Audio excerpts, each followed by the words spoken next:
This lesson is on solving inequalities with the variables on both sides.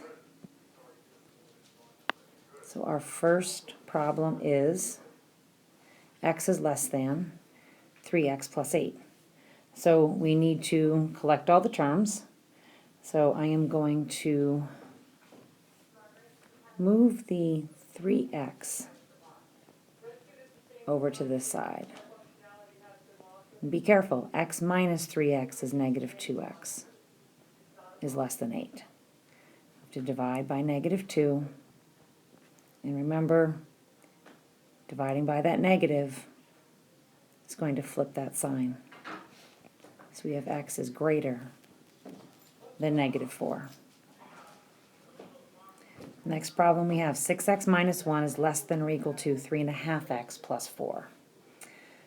So I am going to move the 3.5x over here.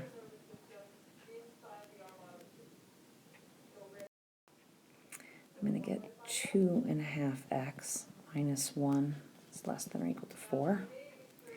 Then I'm going to add 1 to both sides. 2.5x is greater than or equal to 5.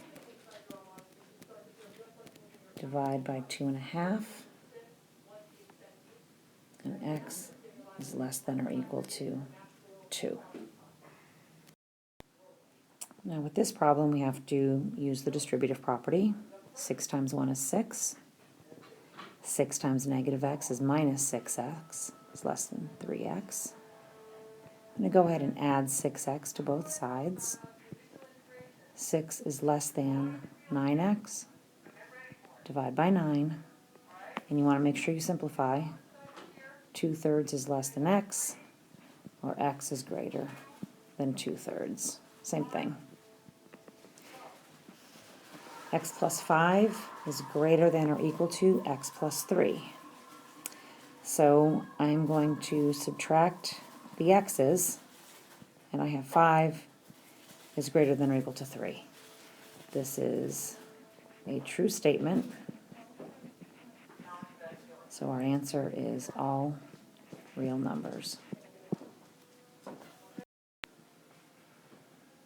And our last problem here, we have 2x plus 6 is less than 5 plus 2x.